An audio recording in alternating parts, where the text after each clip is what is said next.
Bom dia, pessoal. Mais 2 minutinhos para a galera entrar, ok?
E aí, pessoal, tudo bem com vocês? Espero que sim. Espero que com os seus familiares também. Alguns avisos, né? Eu acabei de corrigir a primeira atividade. Eu acho que até sexta-feira eu consigo disponibilizar para vocês, tá? E aí, a partir dela, vocês vão vendo aí o que há necessidade de modificar, de mudar, para vocês reenviarem para mim, tá bom? Outra coisa muito importante é o seguinte: eu recebi um e-mail da coordenação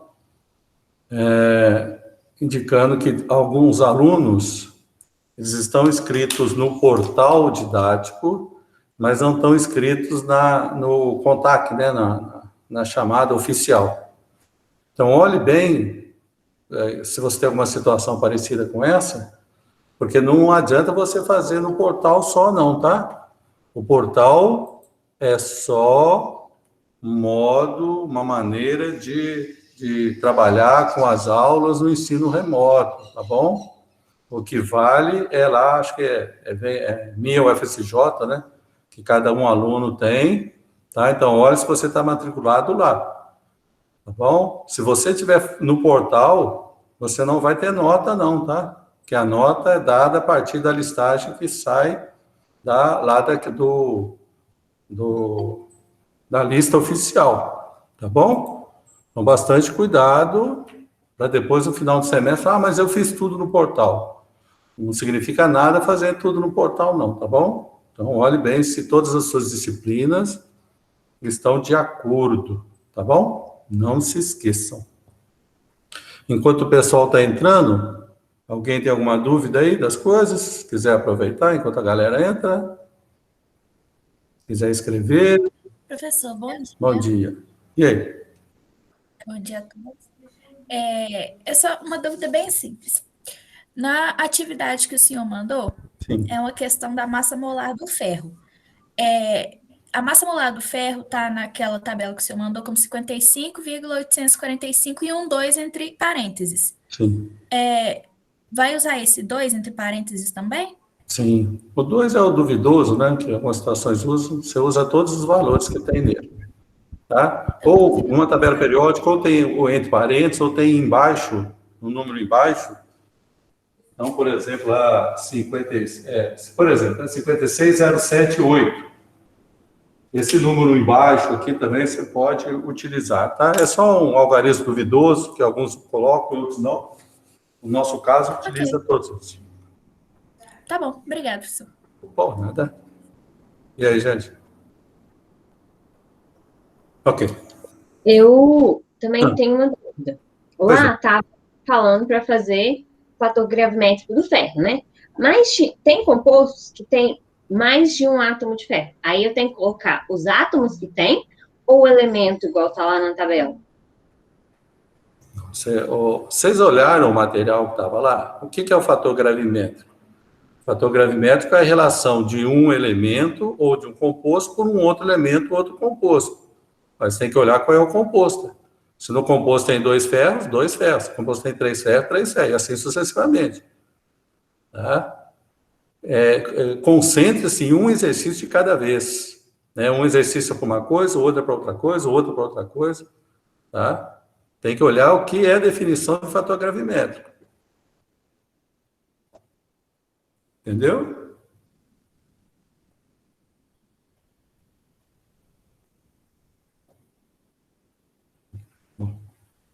Professor. Oi. Já que já passou. Então, aqui, eu queria saber sobre 2 questões que estão lá com hidrogênio, e eu lembro na sua aula que você desconsiderou o hidrogênio. Eu queria saber... Desconsiderei o hidrogênio? Não, eu jamais vou desconsiderar o hidrogênio. É um elemento tão importante. Hidrogênio, não. A água, H2O. É isso que você desconsiderou. Desconsiderei? Ah, isso. Na sua última aula, você falou assim, a água prejudica no final, aí a gente tem que tirar. A água, não, mas assim não, tem que ser alguma coisa mais concreta. A água prejudica? Tentando lembrar aqui, mas a água prejudica? Deixa eu lembrar aqui, vou ver aqui o exemplo.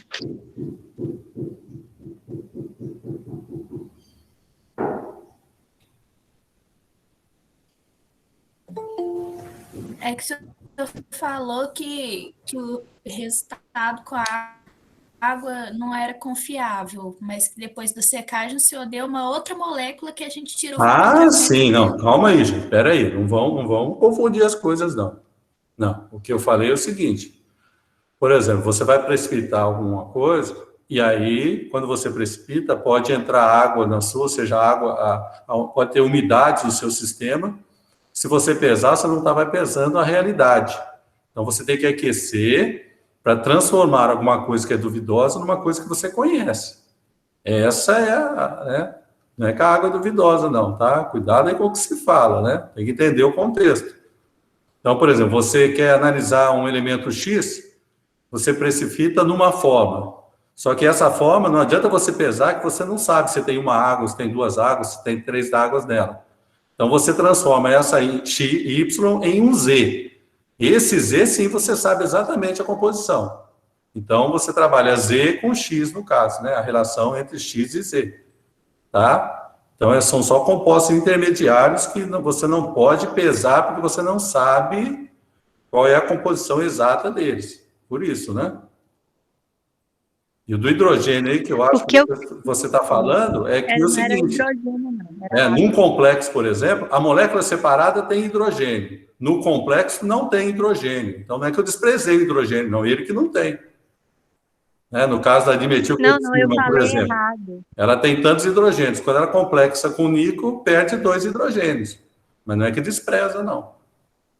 Oi. O que eu queria era que o senhor demonstrasse para mim como que você chegou para tirar aquele excesso de água, para não ficar com a água. É aquecimento. Você tem um composto qualquer. Você tem esse elemento aqui, ó. Esse é um elemento. O elemento é o X. Você quer analisar X. Para analisar X, você precipitou ele com um precipitante, orgânico ou inorgânico. Aí formou lá um composto Y. Então, aqui nesse composto Y tem o X. Ok? Só que eu não posso pesar esse composto Y porque eu não conheço a forma exata dele. Eu não sei se ele tem uma água, 2 águas, 3 águas, eu não sei exatamente. Então, eu não posso pesar. Então, eu transformo, por aquecimento, num composto Z.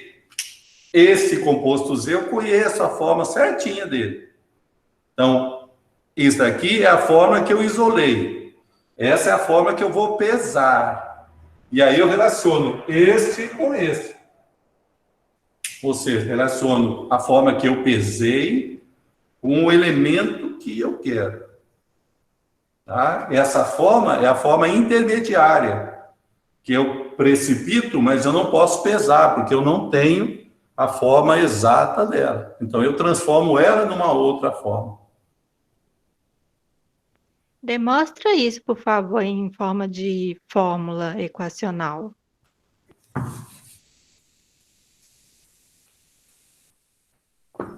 Vamos pegar um exemplo aqui. Tá. Vamos supor que você queira isolar o cálcio. Então, o meu elemento é o cálcio. Para isolar o cálcio, eu uso fosfato. Por exemplo. Então, forma um precipitado. Este daqui é um sólido, um precipitado. Só que esse composto aqui, ele dissolve água muito rápido do ambiente. Então, se eu for pesar, eu não posso confiar na massa que eu estou pesando, que é só isso. Pode ter outra coisa misturada, ou seja, água. Então, eu aqueço. Quando eu aqueço isso, eu transformo tudo isso daqui em óxido de cálcio. Então, nessa estrutura aqui, eu estava em dúvida se tinha água, se não tinha. Depois que eu aqueci, transformei tudo isso em óxido de cálcio. Agora sim, eu vou relacionar esse daqui com esse daqui. Relacionar, ou seja, a massa que eu tenho desse com a massa que eu tenho desse.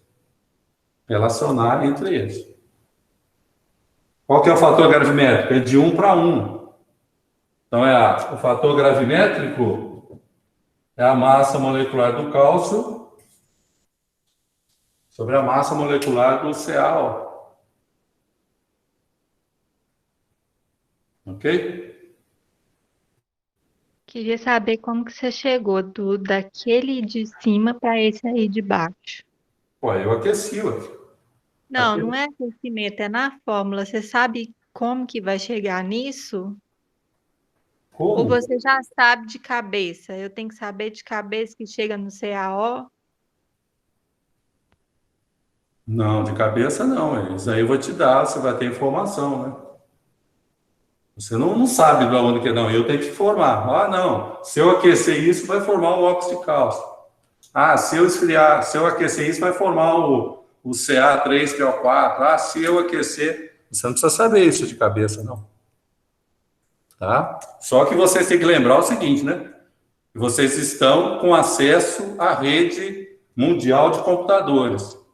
Então, você vai procurar saber se forma, né? E eu não precisaria falar para vocês, não, porque vocês têm condição, não falar, mas eu nunca aprendi isso. Não, é só questão de procurar buscar, né? Tá? Mas isso daí é só um exemplo. Eu poderia parar aqui, por exemplo, falar assim, não, eu não quero que você faça isso, eu quero que você pare aqui, nesse composto. Qual a relação entre esse e esse aqui? Não tem 3 cálcios aqui? Então, quando eu fosse fazer a relação do fator gravimétrico, seria 3 do cálcio contra 1 do Ca3PO4, 2. Então, o fator gravimétrico é a relação entre um e outro, né? Nesse caso, daqui para cá, o fator é de 1, né? E o outro lá, o fator é de 3.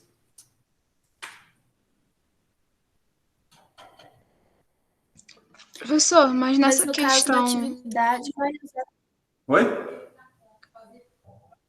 nessa questão, a primeira questão da atividade, como a gente vai saber se quer relação entre o próprio produto, porque tem alguns que tem água junto, ou tem que fazer o aquecimento? A água faz parte do composto. Aí soma junto? Para Tudo, poder a água fazer? faz parte do composto. Ah, sim. Então não precisa de É um transformar. composto só. Aquilo lá que eu sempre que eu te dei é um composto. Vamos supor que aqui fosse assim, ponto 5H2O, por exemplo. Acho que nem existe isso. Ué, essa água faz parte do composto. Até Então, é o caso que nós vamos estudar hoje. Oi? então quando for dividir o fator gravimétrico, soma água junto? É o do composto, gente. Gente, o que é fator gravimétrico? O que é fator gravimétrico? Vocês sabem o que nós falamos sobre o que é fator gravimétrico? Olha, fator gravimétrico é o elemento que você quer sobre o composto que você tem. Ué, eu te dei o elemento, eu te dei o composto. Para que tirar água? Para que não? Eu te dei o composto, eu quero essa relação. A única coisa que você tem que ter muita atenção é na relação entre eles, se é de 1 para 1, de 1 para 2, 2 para 3, né, e assim sucessivamente. Ô, Luiz, bom dia. Só um minutinho.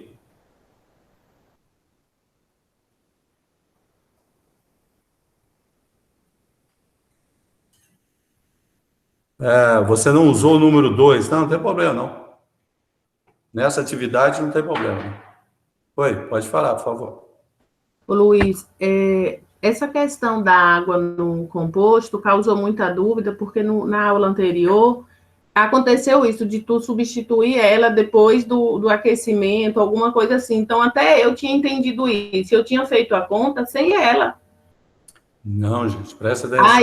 Aí eu fui e conversei com a Lorena, e aí Lorena me explicou, não, tem que somar, Denise, porque faz parte do composto. Quando não for usar o cálculo, o composto da água, ele vai informar o que é que você vai substituir, como ele fez lá na aula, mas causou realmente essa dúvida na turma.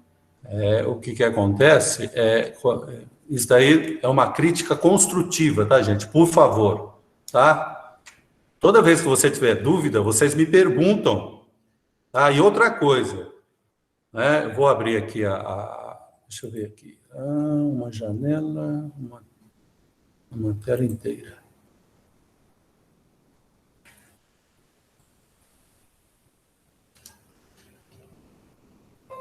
Estão vendo aí o exercício? Sim.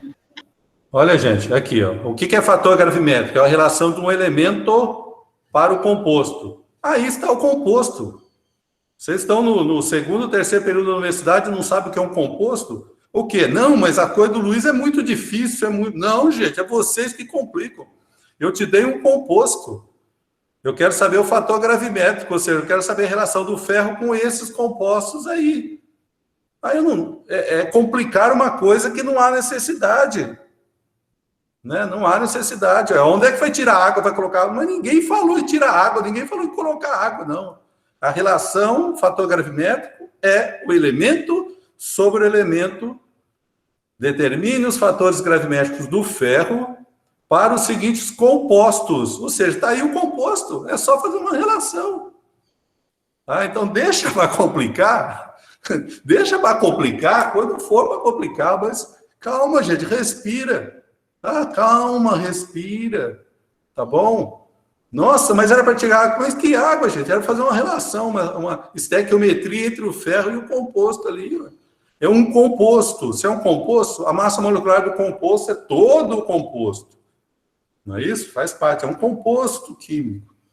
Tá bom? Então, calma. Respira aí, ó. Tá? Não complica as coisas, não.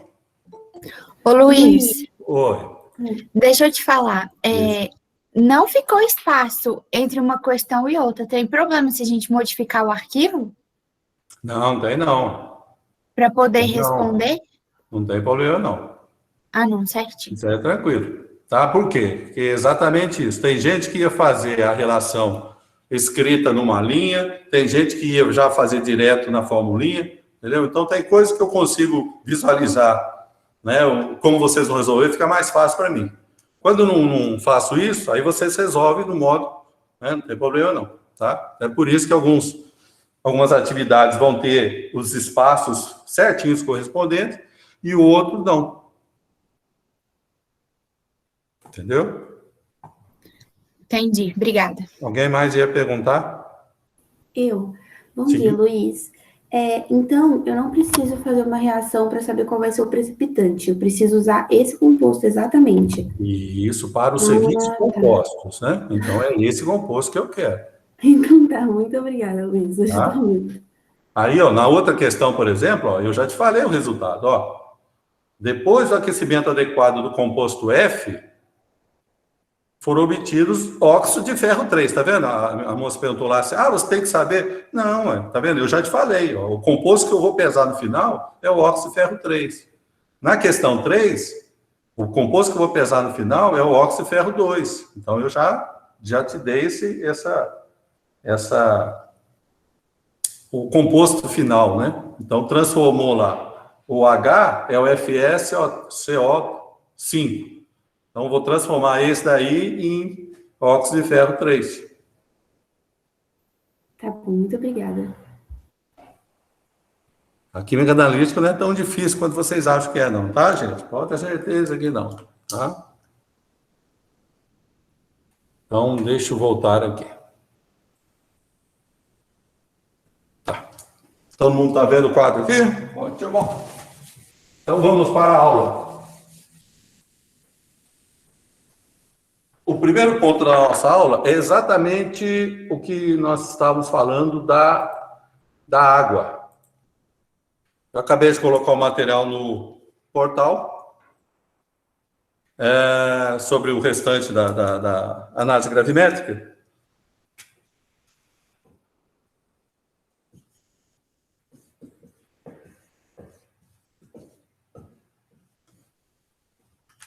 E como a análise gravimétrica ela envolve aquecimento, e como no aquecimento, um dos principais motivos desse aquecimento é a liberação da água, ou seja, a eliminação de água, antes de ir propriamente na técnica de volatilização e de cinzas, eu preciso falar das águas, que tipos de águas que são. Nós temos 2 tipos de água.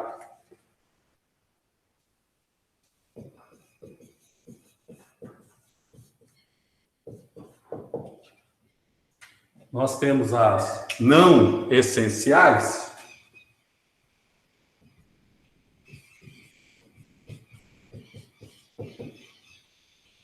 e as essenciais.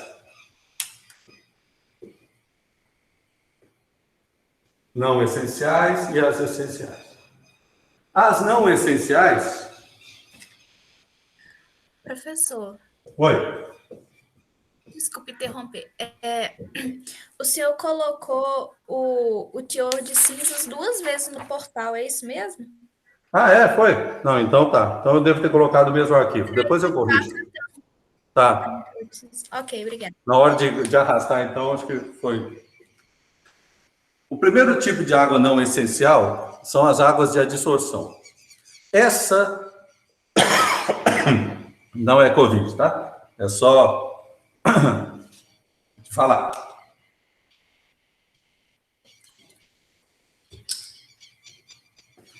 A água de adsorção é a água que mais incomoda quando você está fazendo uma análise química no laboratório. Por quê? Vocês vão ouvir falar demais durante o curso de vocês sobre a adsorção.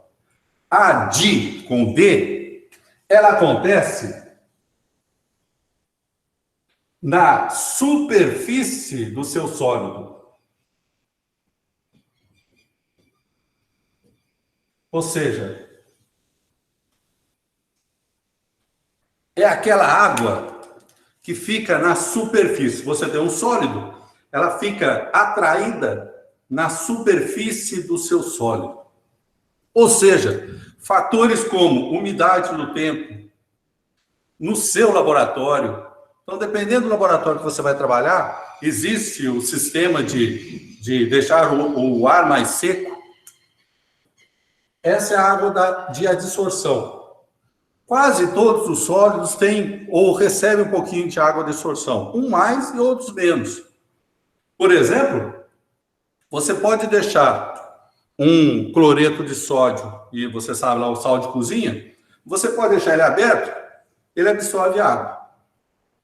Agora, se você colocar o hidróxido de sódio aberto, ele se transforma em um líquido, porque ele absorve tanta água, que ele dissolve. Então, alguns sólidos absorvem menos e outros absorvem mais. Essa água, ela é muito complicada, mas ela é fácil de eliminar também.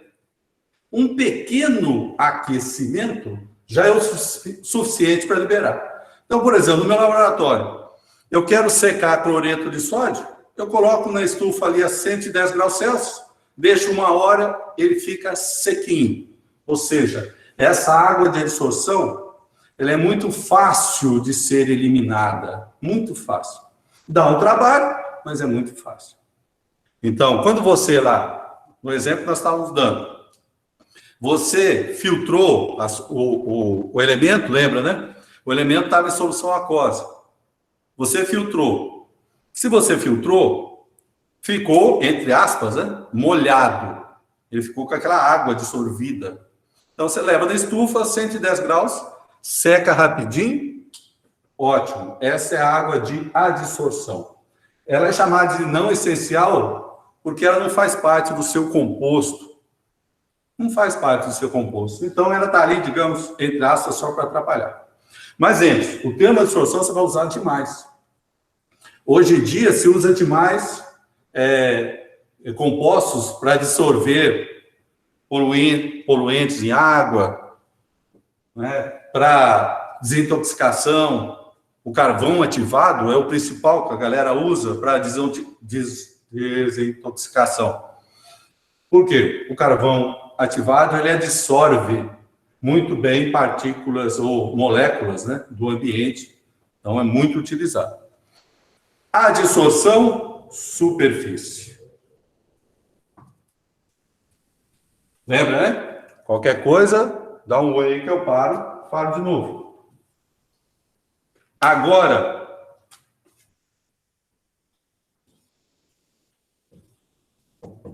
a absorção. A adsorção, a absorção. A absorção, para você entender mais ou menos o que é isso, vou dar um exemplo bem todo mundo conhece. A tal da gelatina.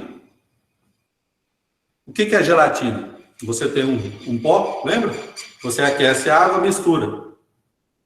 Esse seu pó gelatina, ele é dissolvido na água. Só que não é mais uma solução líquida, né? Vira tipo um gel, gelatina, um gel. Lá dentro desse gel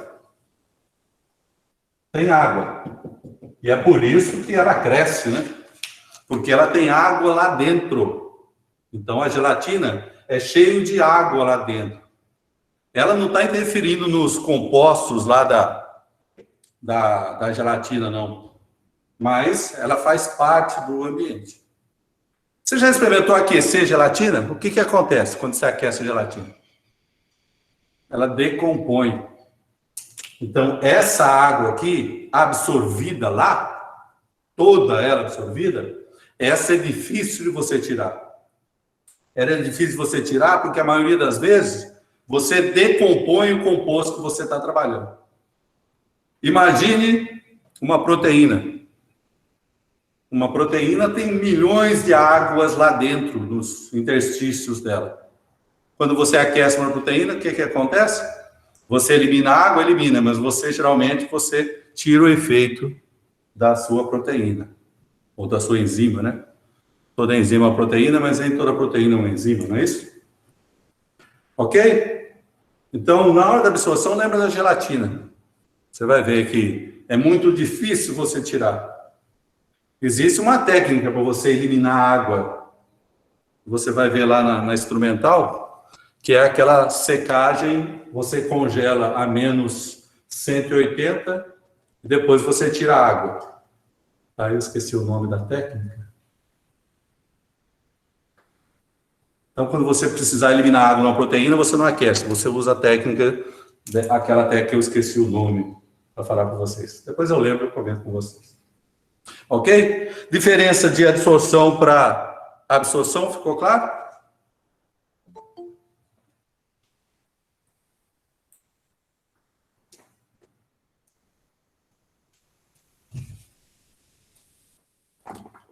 E o outro tipo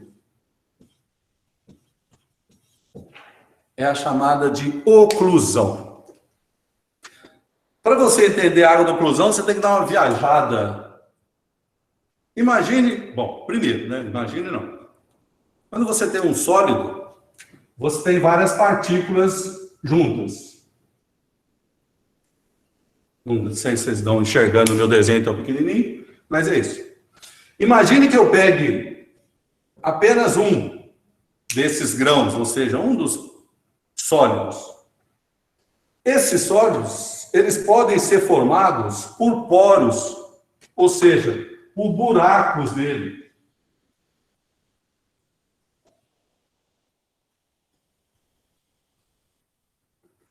Então, esse daqui é um poro. Imagine que a água entra nesse poro.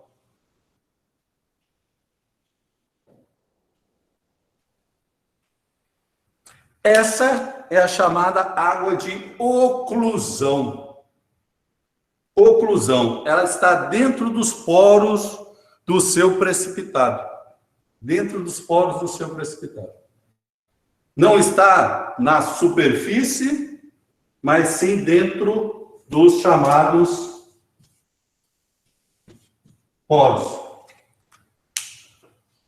Então, adsorção, superfície, absorção e oclusão lá dentro. A diferença é que a absorção ela está no todo o ambiente interno e o de oclusão está nos poros dos seus grãos.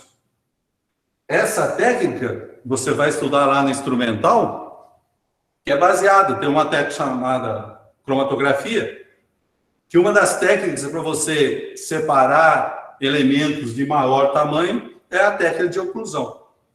Então, quando o Frank for no semestre que vem falar para você de cromatografia, ele vai falar assim, a técnica é chamada de oclusão. Aí, eu vi com o Luiz lá.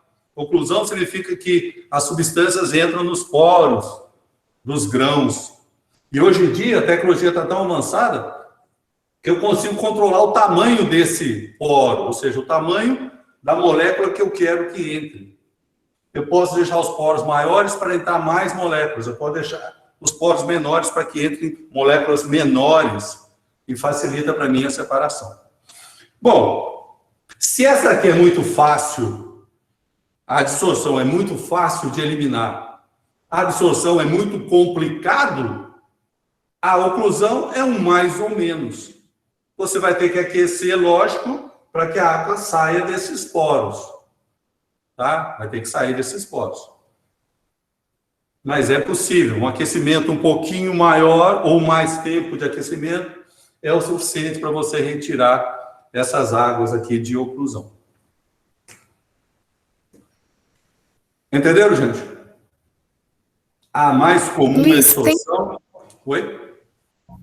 Pode falar. Tem um exemplo mais prático do dia a dia de oclusão? Onde que a gente encontra? Nas séries cromatográficas, principalmente. E, lógico, né?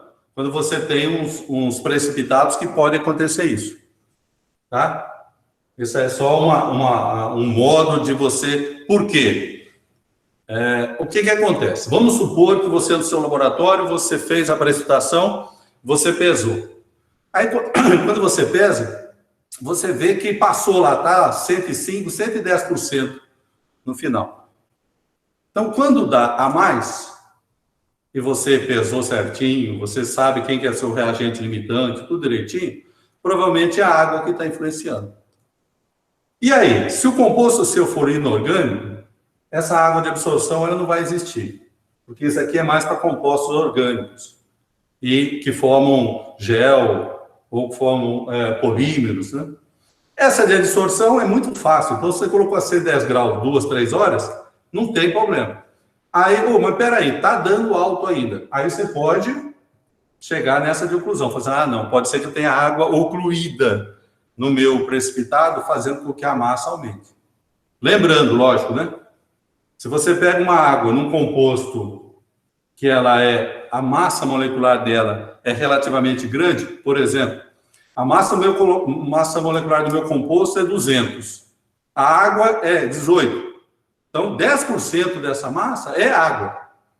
Então, se você eliminar essa água, você está eliminando em torno de 10% da sua massa final. Agora, se você pega um composto que seja 2.000, 3.000, 2.000, né, para ficar mais fácil, 20, vai dar 1%. Então, se você eliminar vai dar uma variação do seu percentual mais baixa lá. Então, quanto menor é a massa molecular, maior é a influência da água no seu resultado. Ok? Beleza, obrigada. Oi? Professor, então aquele café solúvel, que ele acho que é liofilizado. Que ele Isso, é liofilizado, isso, é esse termo. É liofilização, assim que você elimina. É da absorção, né? É exatamente isso aí que eu ia falar para você. Exatamente, eu esqueci, liofilização. Então, você vai liofilizar uma proteína, você não pode aquecer, então, para eliminar a água, você congela a menos 180, né, nitrogênio líquido, e depois passa no... é o nome, né? E por que ele fica melhor? Falam que ele fica mais aromático. O aquecimento, ele libera compostos orgânicos. O odor do café, ele é baseado nesse composto orgânico. Compostos orgânicos de baixa massa molecular, que quando você abre, ele evapora. Então, esse é o seu odor. Então, qual o modo de eu não deixar liberar nenhum odor? É não aquecer. Então, eu faço um modo que não tem aquecimento. Tá? Ok? Ô, Luiz, o leite em pó seria exemplo de absorção também? O leite em pó, o aquecimento dele acho que não é tão alto, não. Mas o leite em pó, ele dissolve muito, né? Que ele vira aquela gororoba, né? Quando você deixa ele aberto, né? No ambiente. Quando o ambiente é úmido, então, ele vira aquela gororoba. Existem vários materiais que são gel. Por exemplo, quando você faz na imunologia, que faz aquelas placas de eletrólise, né? Não, eletrólise não, eletroforese na imunologia, você usa tipo aquele gel, né? Aquele gel é isso. O agar da microbiologia, quando você precisa fazer um agar mais consistente, né, para usar na eletroforese, então também é tipo água de absorção. Que a água, ela ajuda a montar a estrutura. Então, é estrutural, não é do composto em si, não. O composto não tem água em si, não. A água é mais estrutural. É o caso das proteínas, né? A proteína precisa de água naqueles interstícios dela lá, para que ela se organize, né? Senão, né, não tem jeito de ter, entre aspas, né, um vácuo entre os átomos, senão ela desestabiliza. Um átomo se aproxima do outro. Quando você coloca uma água no meio, aí fica aquele espaço, né? Tem a água no meio.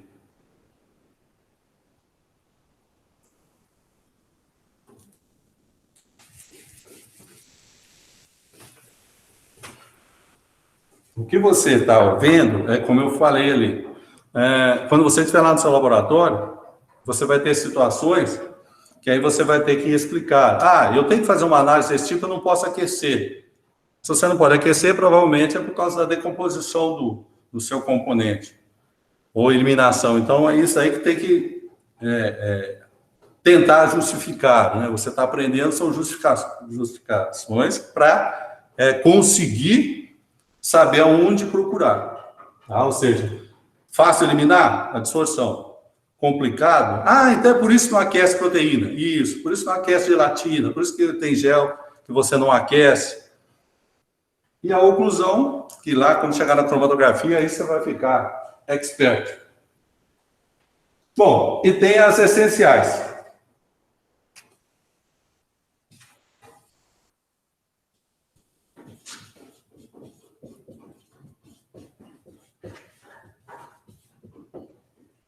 A água de cristalização, que é exatamente essa que estava dando aquela dúvida do início.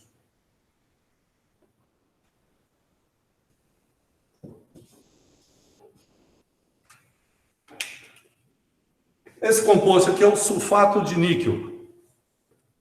Sulfato de níquel. Quando você for no seu laboratório, por exemplo, você for precisar dele para alguma coisa, você vai comprar ele.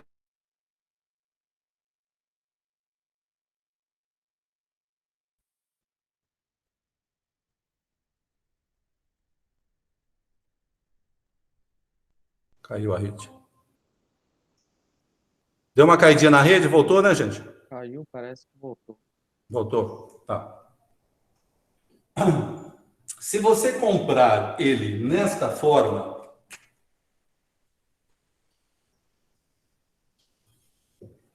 você vai comprar ele na forma anidra, ou seja, o anidro do sulfato de níquel. Só que o sulfato de níquel, cloreto de níquel, todos os compostos de níquel, quando você compra ele e vai usar ele no seu laboratório, depois de um mês que você comprou o frasco, quando você abrir ele, você vai ver que ele está meio molhado, entre aspas. Por quê?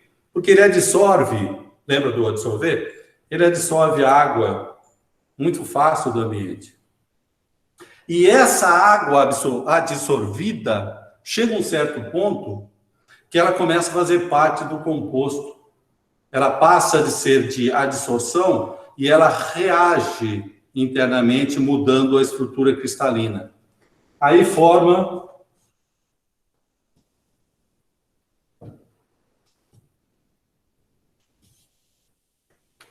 por exemplo, o sulfato de níquel pentaidratado. Exatamente aquilo que nós estamos vendo. Está vendo esse pontinho aqui, ó? Esse pontinho significa que essas 5 águas fazem parte da estrutura do sulfato de níquel. Então, esse é o anidro, esse é o hidratado. Esse é o hidratado. Financeiramente, este daqui é muito mais barato que este. Muito mais barato. Então, não vale a pena eu comprar, gastar um dinheiro a mais, sabendo que depois de um certo tempo, eu vou ter que aquecer no meu laboratório para transformar isso daqui nesse daqui para usar. Então, são custo-benefício. Eu compro esse, transformo nesse. Agora tem um detalhe. Esse detalhe, como eu falei para vocês, né? Como eu falei para vocês, que nós sempre tínhamos que ter a nossa calculadora em mãos. Deixa eu quebrar o galho de vocês aqui, só um minutinho. Só um minutinho. Eu quero que vocês calculem para mim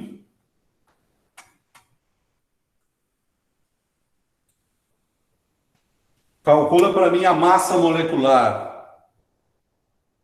do sulfato de níquel e do sulfato de níquel 5 águas. Calcula para mim aí. Estão vendo a tabela periódica? Estamos. Então, ó, calcula para mim aí, ó. Eu quero a massa molecular do sulfato de níquel e a massa molecular do sulfato de níquel 0,5H2O.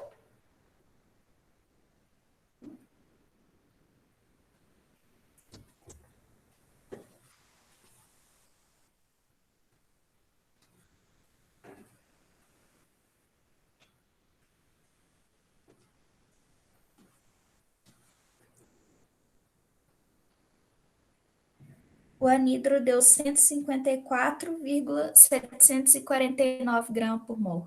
154, 749. 749.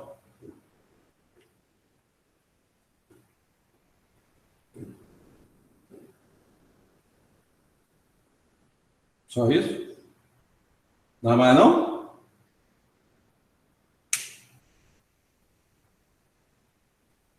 O níquel 58. Ó, vai dar mais, hein?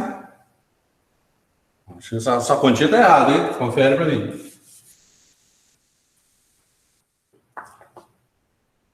Ou é só o anidro?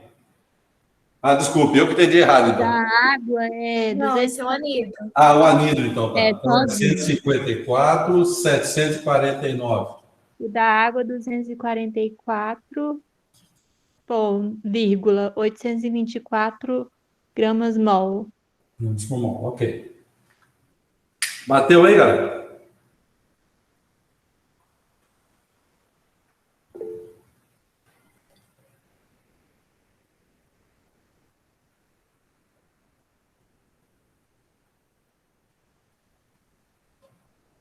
Agora, faz o fator gravimétrico do níquel para mim nas duas situações. O FG aqui e o FG aqui.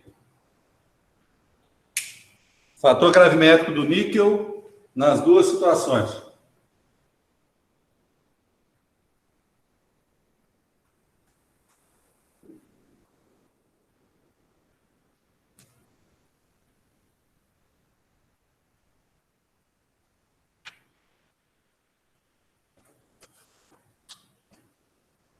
O anidro deu 0,739.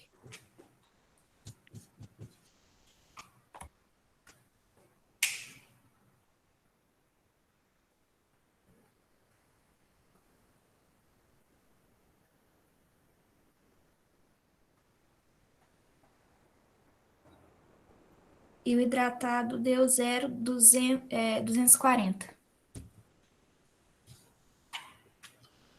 É 0,230, 397, né? 0,397? Então, 0,240, né? 397.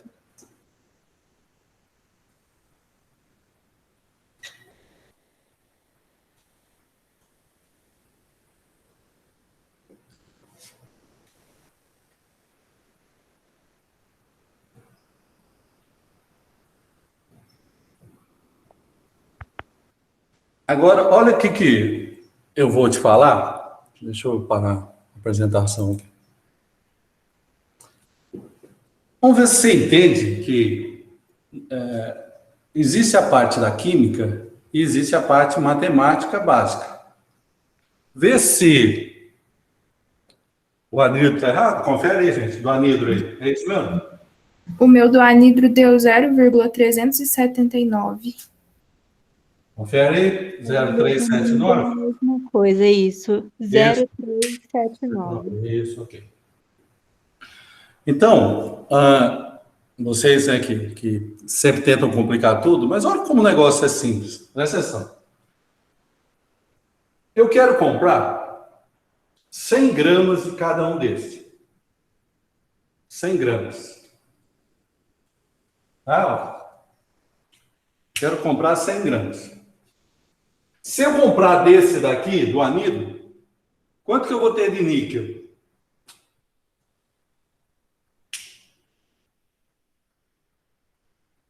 Eu vou comprar 100 gramas de sulfato de níquel anidro. Quanto que eu vou ter de níquel?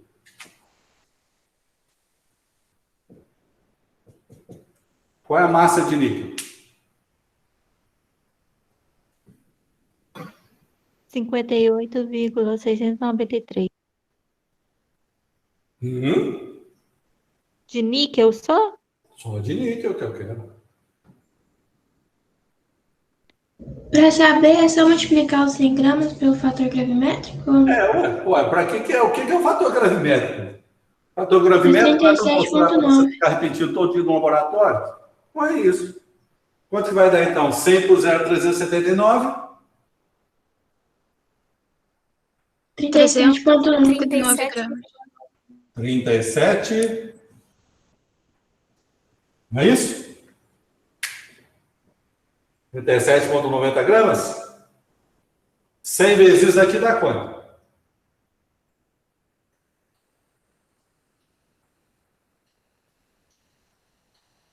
Hã?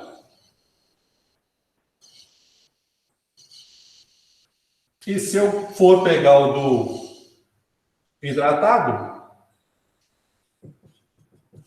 vai dar 24 gramas. De níquel, estou falando, tá? De níquel. Aí, o que você tem que ir? Presta atenção, gente. Quando o seu gerente chegar, fala assim, me explica aí, qual é a vantagem de comprar o anidro ou de comprar o hidratado? Ó, peraí. Você vai ver o dinheiro, né? Quanto custa 100 gramas desse? Quanto custa 100 gramas desse? Porque, de repente, olha, tem uma quantidade menor, não tem? Mas, financeiramente, ele é tão mais barato que vale a pena você comprar ele hidratado e depois secar ele no seu laboratório. Então, conhecer o fator gravimétrico não me ajuda só na hora da resolução, não. Na hora de eu até comprar um reagente, é importante. E ainda tem aquele peso por peso, né? Se ele é 100% mesmo, se ele é 99%, isso aí também varia o custo do seu reagente quando você vai comprar da indústria. Ficou claro? Então, mesmo eu tendo uma quantidade de níquel menor, e é lógico, né? Já que o fator gravimétrico é menor, mas eu tenho de ver se financeiramente. Se esse aqui, 100 gramas, custa, sei lá, $100, e esse aqui custa $300, de repente, mesmo ele tendo uma quantidade menor, ele é mais vantajoso financeiramente. Certo? Ficou claro? E aí, essa água de cristalização, se você aquecer, você elimina ela. Tá? Ela faz parte do cristal da estrutura. Então, se você aquecer, você elimina ela sem problema nenhum. É uma água até relativamente fácil de ser eliminada. Então, se você chegar no laboratório, a partir de agora, você vai olhar para o reagente. Deixa eu até ver aqui se o meu reagente está.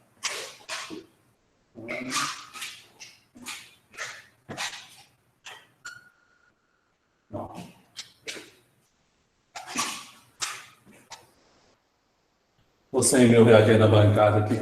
Não vou abrir o armário porque está tanto tempo fechado.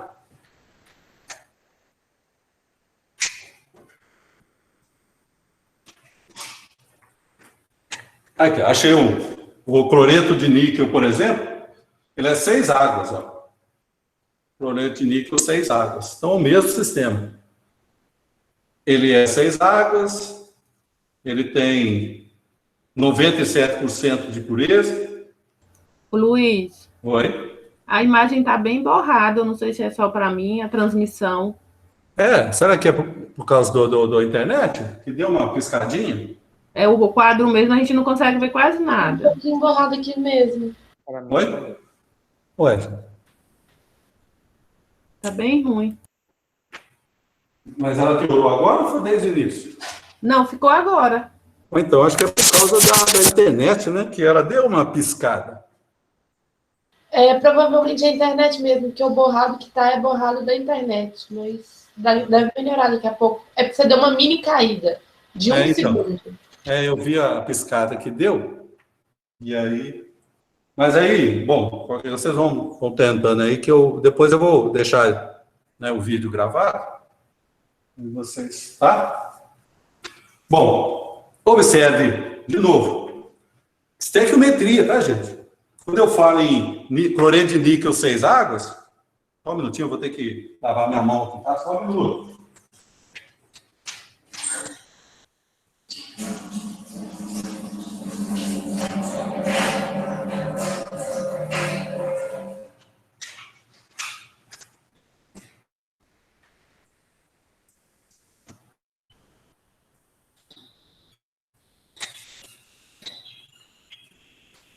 Desvantagem da aula no laboratório é essa. Então, estequiometria, tá, gente? Relação estequiométrica. Fator gravimétrico nada mais é do que a relação estequiométrica. Então, eu tenho que lembrar um pouco de estequiometria para entender bem, né, esse fator gravimétrico e a água de cristalização. E a outra água...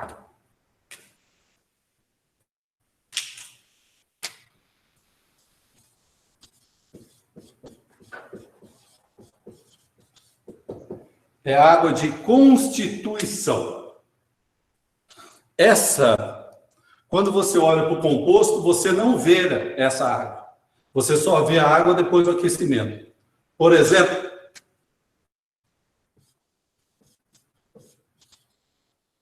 hidróxido de cálcio, CaOH2.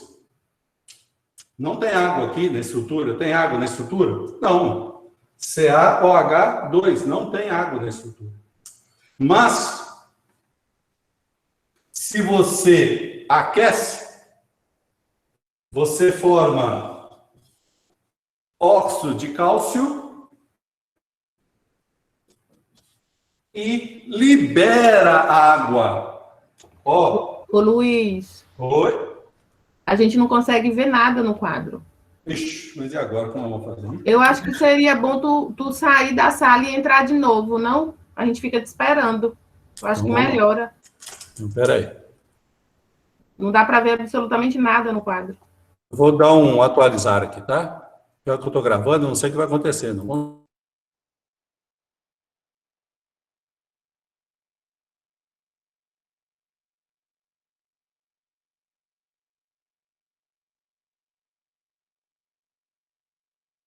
Melhorou muito. Olha se melhorou.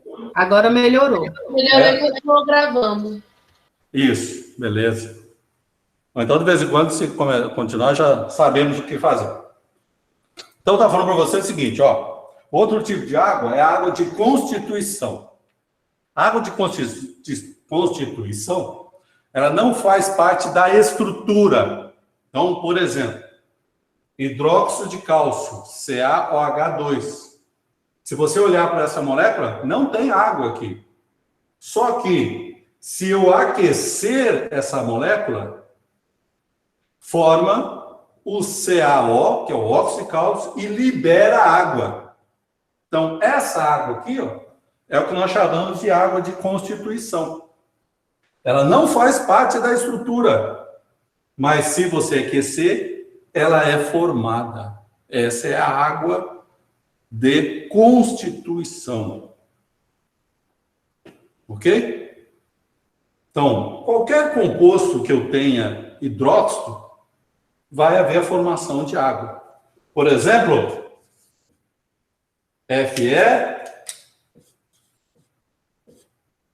FeOH3, hidróxido de ferro 3. Vai formar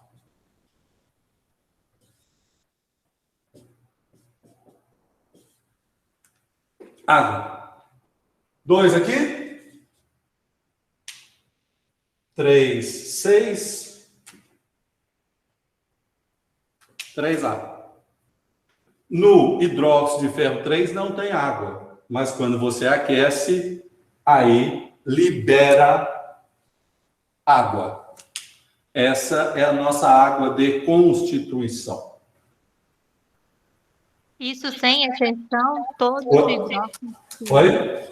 Todo hidróxido vai Vai formar, assim, todo hidróxido. E mais outros compostos também.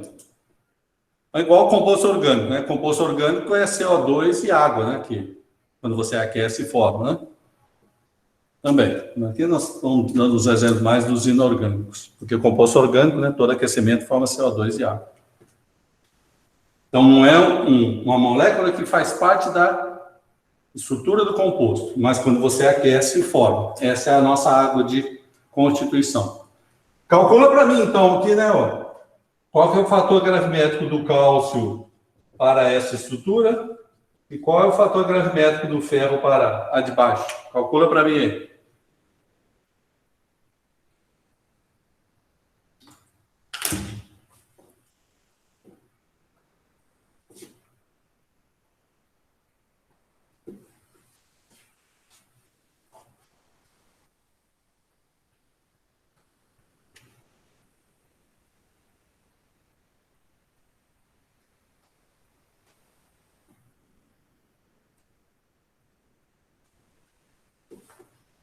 Ah, tá. Vocês, espera aí, vão colocar a tabela aqui. Espera aí.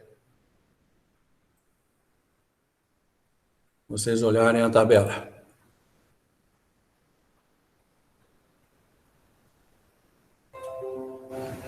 Tá aí a tabela. É o fator pro hidróxido de cálcio de ferro? Do cálcio e do ferro, né? O cálcio aqui e o ferro no composto de baixo.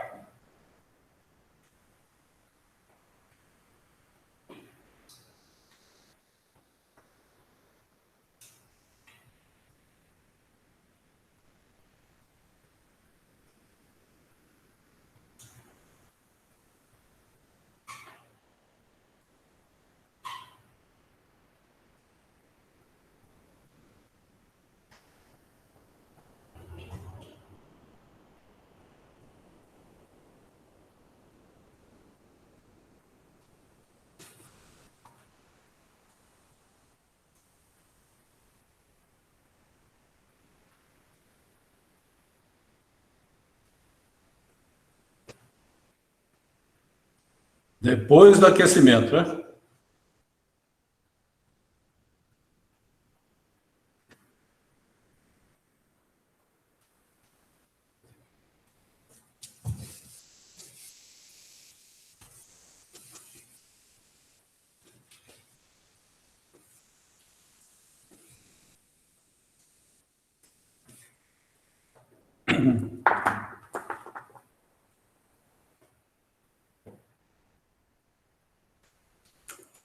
Alguém achou em 054? Eu também achei 0540. O cálcio 0541. 0540. 0541. Tem um 9 aqui.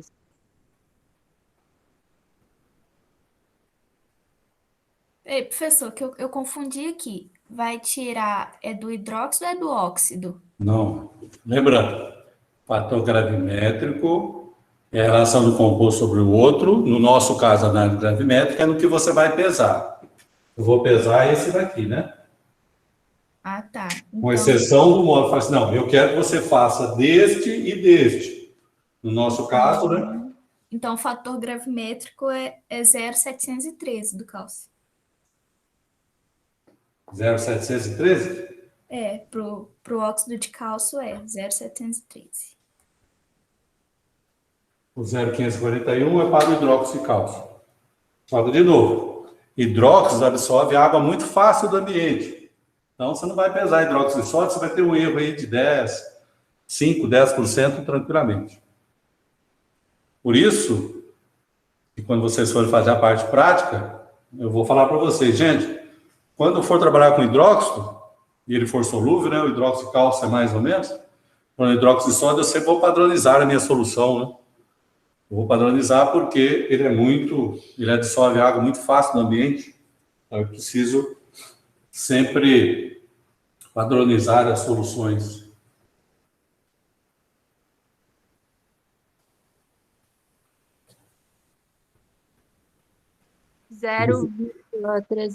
Não, 0,350.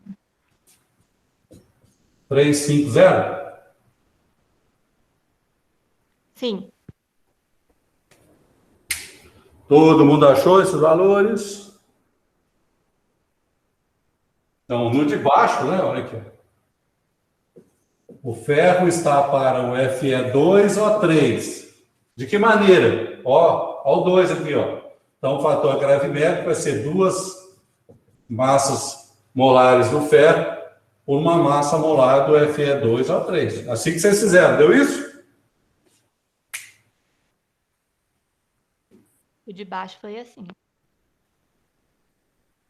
O de cima não, né? Porque é de 1 para 1. Então, é só a massa molecular do cálcio sobre a massa molecular do...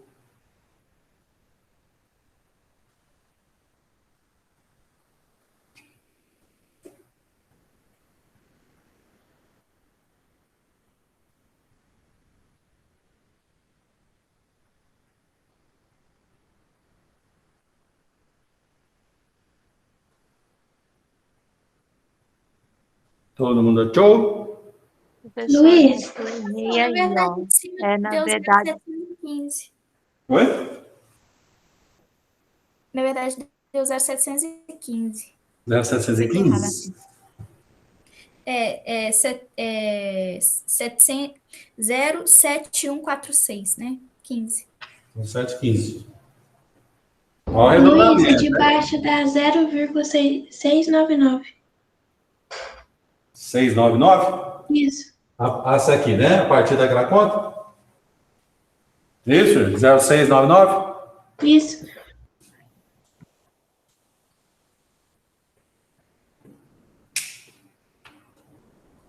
No caso de baixo vai arredondar, não? Qual que é o outro número aqui? 4.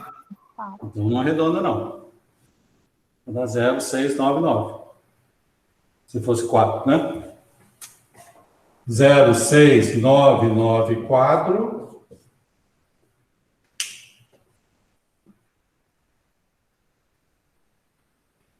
Alguma dúvida, então, gente, nesses cálculos? Professor, se fosse 0,6996, por exemplo, poderia arredondar? 0,6996. Aí Isso. seria 0,77. Ah, tá bom.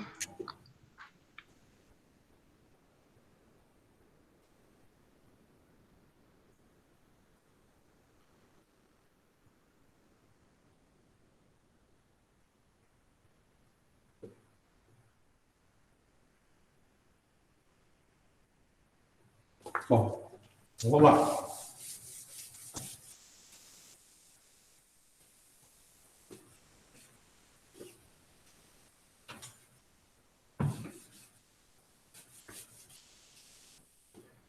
Vamos para o nosso primeiro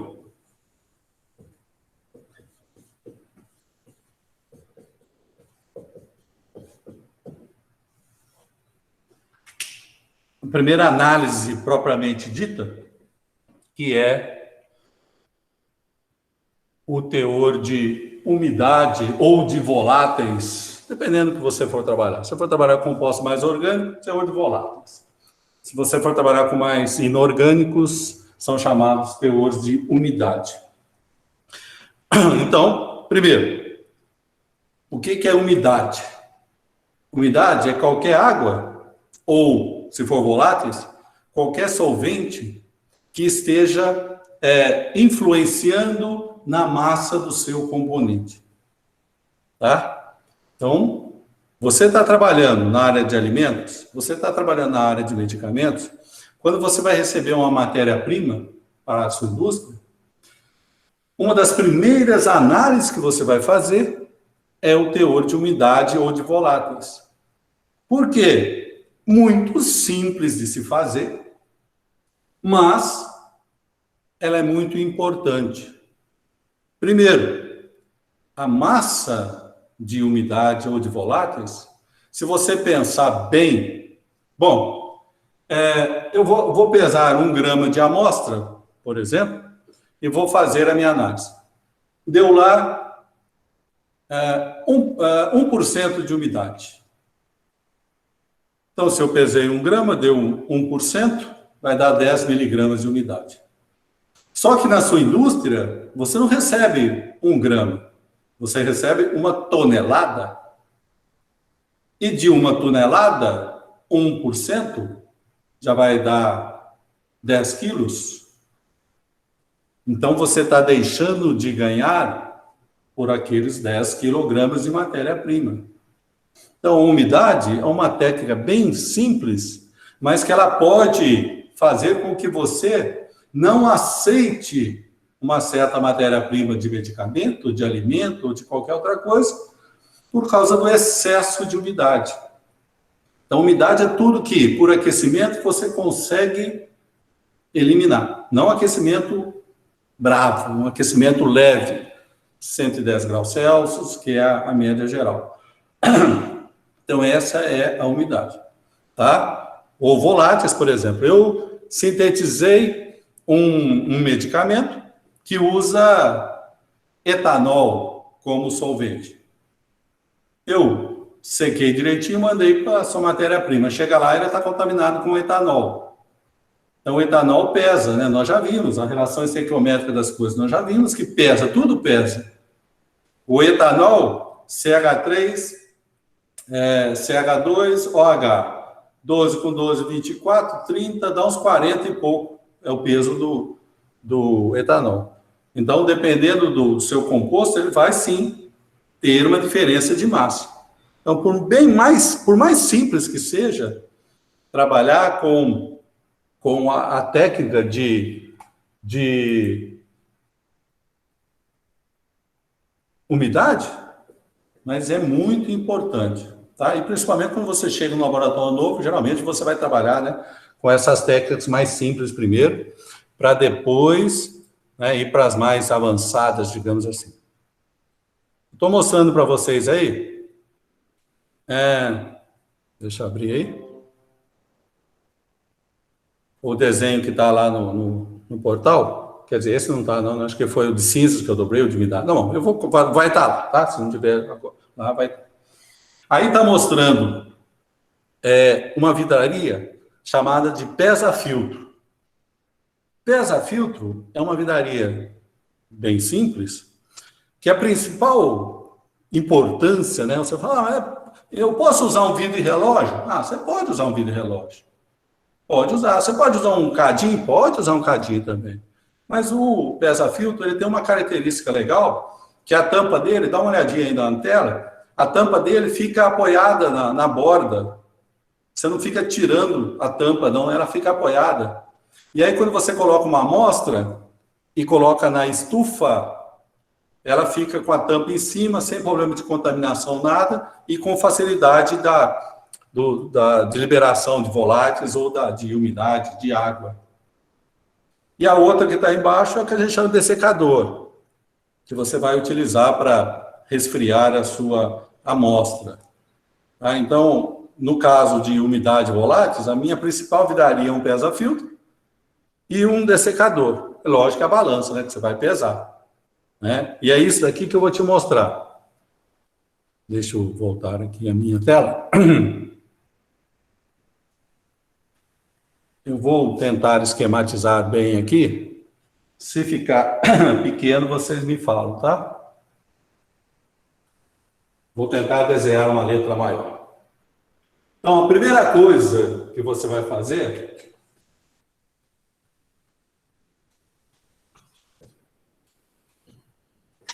é pesar a sua amostra. A letra tá legal? Quer que eu aumente? É lógico que se você estiver olhando no celular, já vai ter dificuldade, né? Quando você passar isso no notebook, tá? Vocês vão ver, lógico, né? Tendência. Então, vou pesar a minha amostra. A massa da minha amostra, eu vou chamar de MA, tá? A massa da minha amostra, tá bom? Eu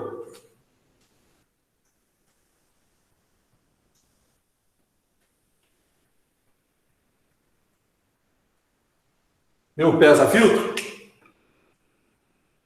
Eu pesei o pesa-filtro vazio, tá? Pesa-filtro vazio. Então, ó, eu tenho aqui a massa do pesa-filtro vazio. Ok? A massa do pesa-filtro vazio.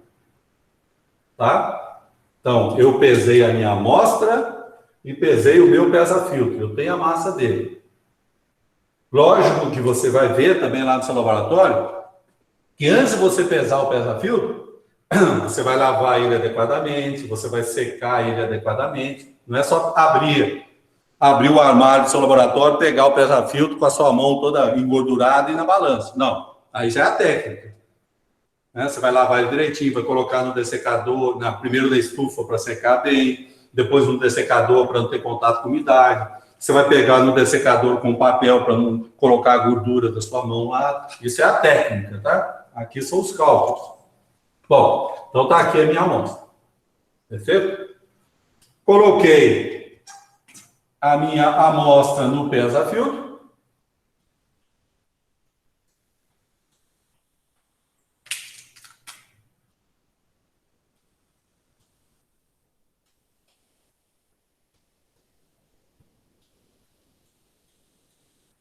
Meu pesa-filtro está destampado, né? Aberto. Aí eu vou levar para a estufa. No nosso exemplo aqui, eu vou deixar 3 horas a 110 graus Celsius. Tá? Ele aberto dentro da estufa. O que vai estar acontecendo na estufa? Vai estar sendo liberado umidade voláteis. Depois, eu tiro da estufa ele tampado.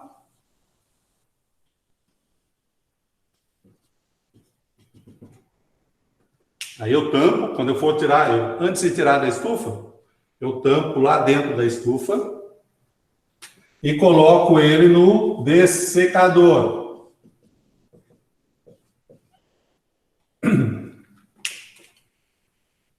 Por que o dessecador? O dessecador é uma vidraria que ele não tem contato com o ambiente e dentro dele tem sílica. Então lá, a sílica de dentro absorve toda a umidade interna. Então, quando você coloca uma vidraria quente lá, ela esfria sem ter contato com a umidade externa. Então, não tem problema de umidade. Tá? Fechado, lá dentro. Depois que estiver frio, então, eu coloco no dessecador para esfriar. Depois que estiver frio, eu vou pesar. Vou pesar numa balança analítica. Você concorda que eu vou estar pesando isso daqui? Vou estar pesando o pesa-filtro com amostra seca? Então, eu vou chamar aqui, ó. Eu vou ter a massa que eu pesei do filtro com a amostra seca, ou seja, depois do aquecimento, seca. Quando você vai fazer a primeira vez no seu laboratório, você repete esse procedimento aqui, ó. Você leva de novo para a estufa, ele é aberto, deixa 3 horas, fecha, põe no dessecador esfriar e pesa de novo, até que a massa fique constante. Então, isso você faz a primeira vez. Quando você está no seu laboratório, provavelmente você já fez várias vezes, então você já sabe que não há necessidade de aquecer de novo, não, que não vai mudar a massa do seu componente final. Tá? Então, isso, se houver necessidade, você faz esse ciclo até que essa massa sua fique constante. O que eu te falei, então? Ó, eu tenho a massa da amostra, eu tenho a massa do pesa-filtro vazio e tenho a amostra do pesa-filtro com a amostra seca. Ok? Olha a continha que eu vou fazer agora. Olha a continha que eu vou fazer agora. A massa da minha amostra seca, que continha que eu faço? Vê se você concorda comigo, ó. Eu quero a massa da minha amostra seca. Eu vou pegar esse valor aqui e vou subtrair do vazio. Então, ó, a massa do pesa-filtro com a amostra seca menos a massa do pesa-filtro vazio. Concordam? Eu quero só da minha amostra seca. AS, amostra seca. Ok? Então, a massa da minha amostra seca é a massa do pesa-filtro com a amostra seca, que eu acabei de aquecer, menos ele vazio.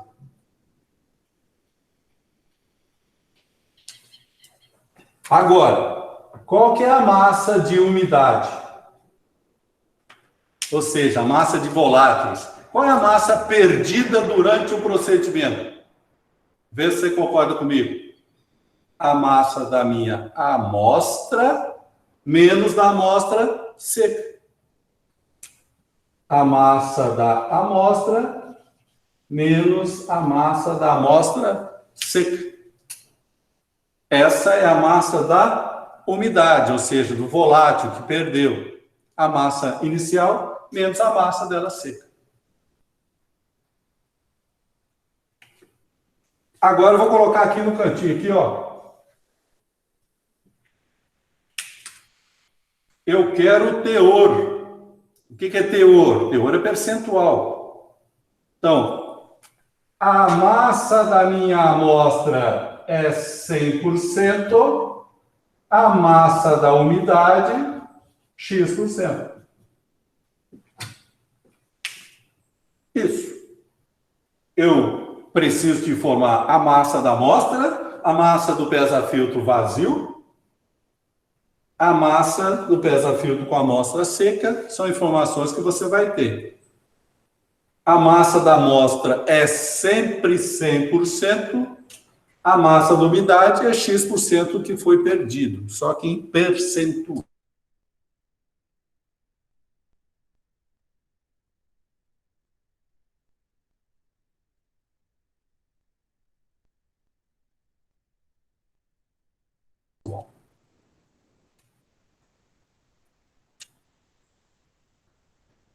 Estão me ouvindo? Agora, Sim. Então, qual é a pergunta? Já está todo mundo entendeu? Ó, que beleza, hein? Não, é porque falhou, né? Tu viu que falhou aí a internet? Não, essa vez Falhou. eu não... Oi? Falhou. Você estava lá no X igual e falhou. Lá. No X? No X? Então, vamos lá aqui no X. Aqui. Então, peraí. Esse pedacinho aqui? É. Esse? Então, vamos aqui de novo. Vai continuar aqui, tá? Ó. O que eu quero na minha análise é o teor de umidade. Teor é percentual, é uma quantidade em relação a um total. Qual é o total? A massa da minha amostra... Ô, Luiz, Oi. teu quadro tá ruim de novo, igual Oi? da outra vez Então, peraí. que tu atualizou.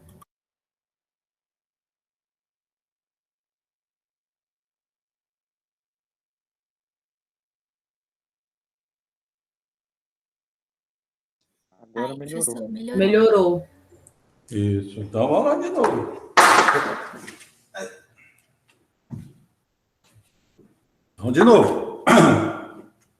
Toda vez que eu falo em teor de umidade, significa percentual. Percentual de um composto num montante, num total. E é exatamente aqui, ó. A massa da minha amostra, ela equivale sempre a 100%. A massa da minha amostra é sempre 100%. Ó, a massa da umidade, X%. Então, o X é o percentual de umidade. X é o percentual de voláteis, né? Ou de umidade, dependendo do que você estiver trabalhando. É isso que eu quero. Você vai receber de novo. Quando você for trabalhar com alimento, você vai ter um modo de homogeneização da sua matéria-prima para colher. Quando for de medicamento, é um outro tipo de homogeneização. Por exemplo, você acabou de chegar um caminhão lá na sua empresa. Você não vai abrir lá em cima, pegar um pouquinho e fazer a sua amostra. Não, você vai ter que homogeneizar, você vai ter que pegar de várias regiões, você vai ter que fazer os cortes, depois misturar. Então, tem toda uma técnica, mas isso varia muito de amostra para amostra. Por isso que nós falamos aqui. Você vai ter um procedimento técnico para isso. Não é o mesmo procedimento para alimento e para medicamento. Mas isso é muito simples. Você só tem que saber qual é a composição da sua amostra geral. Você recebeu 100 sacos de alguma coisa. Você não pode simplesmente pegar um e achar que todos os outros. Então, geralmente, você pega uma amostragem, né, mais geral da sua amostra que você está recebendo. Então, 5 minutinhos para pensar e pergunta aí a parte que você não entendeu.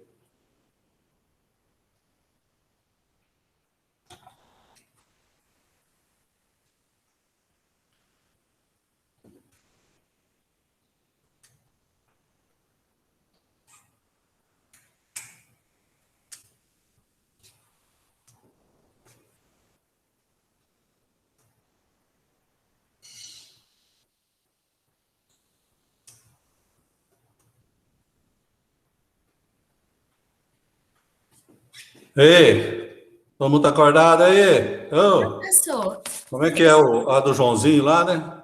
Conversando com o espírito? Ei, tem alguém aí? Hã? esse teor de umidade vai ser água de adsorção ou absorção? Não.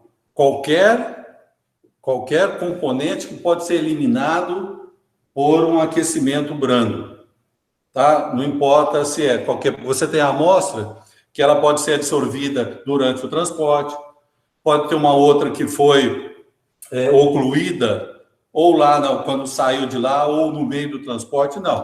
Aqui você não classifica a sua água, tá? Por quê? Ela pode ser ou de absorção ou de oclusão. De absorção é muito pouco provável, por causa do tipo que você vai trabalhar. Você vai ter que destruir toda, né? Que aí é a outra parte que nós vamos ver daqui a pouco, que é de cinzas. Ok. Obrigada, professor.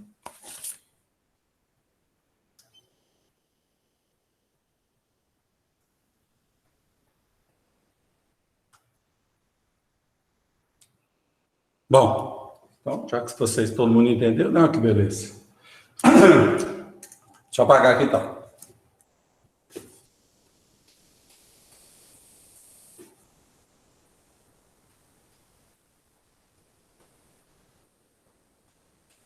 Eu posso fazer direto, matematicamente, né? Fazer uma conta direta. Mais umidade é isso, menos isso, tá? Se vocês quiserem, não tem problema, não. Esse é um modo, né, de mostrar para você o cálculo.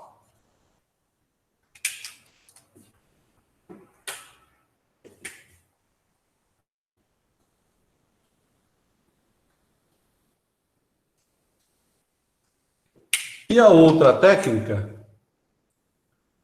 é chamada de teor de cinzas. Ô, Luiz, Oi. tu explicou antes o teor de umidade. Tu vai dar algum exemplo com cálculo para a gente ver ou não? Não, no material tem, né? Deixa eu ver aqui, peraí. Só confirmar aqui. Tem, no material tem, tá? A massa da amostra 0,5 mil, massa do pedaço vazio 32, massa com a amostra C tem. Já tem um exemplo ali, tá?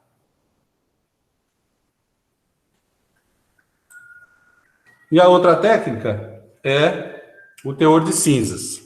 Então, vocês estão vendo? Só um minutinho, já ficou. Vamos? Uma geladeira para descer? O senhor vai trazer agora para mim? Não, para ver, já pode descer? Pode, os meninos não tem problema. Ela vai por ali, ó. Tá vendo aquela. Ali tá. Aí, só na hora aqui. Vou ver lá Pode, fora. só consegue. Deixei lá para ajudar a descer. O senhor vai querer esperar uns 10 minutinhos? Tem que desligar e mandar ligar. Ah, tá. É isso? Sim. Parece que ela está Com coisa dentro? Parece que sim, eu não olhei não, mas parece que ela falou isso. Tá. Não, não, guarda aí. Pode ser Espera 10 pouquinho. horas? Pode ser? 10 horas? Mais ou menos. Beleza, obrigado.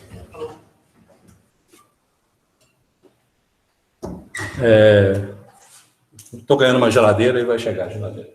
Bom, teor de cinza, se você dá uma olhadinha ali, ó, você vai ver que tem na imagem o cadinho de porcelana e o cadinho de platina.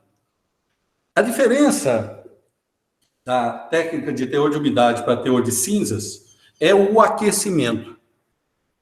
No teor de cinza, você aquece a uma temperatura muito maior, 600, 800, 1.000, 2.000, 3.000 graus.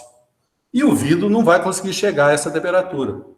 Então, nós usamos outros tipos de vidrarias, no caso aí, o cadinho de porcelana até uns 1.000 e poucos graus, e o cadinho de platina, quando você precisa aquecer uns 2.000, 2.500 graus. Para quem não sabe, o cadinho de platina é mais caro, né? O platina é mais caro que ouro. Então, um cadinho desse custa mais do que muitos anéis de ouro aí. E embaixo tem uma mufla, que é exatamente uma estufa, você vai a 110, 180, 200 e poucos graus, vai. Se você quer um aquecimento maior, 600, 1.000 e tanto, 2.000 e tanto, você usa uma mufla, que é o desenho que está embaixo aí, a imagem que está representando.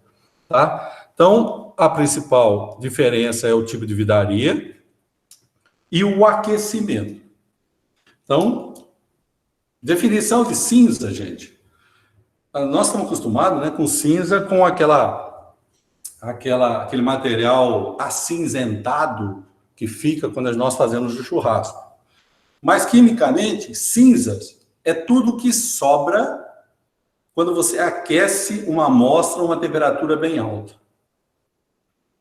Se você aquecer o orgânico, vai ficar acinzentado. Se você aquecer o inorgânico, vai ficar branco, porque a maioria dos óxidos são brancos. Então, isso varia, tá? Então, cinzas não é porque a cor é cinza, não. Cinza é só um modo de representação, mas é tudo que sobra quando você faz um aquecimento bem forte. 400, 600, 800, 1.000 e tantos graus aí, dependendo do que você for trabalhar. Bom, o cálculo.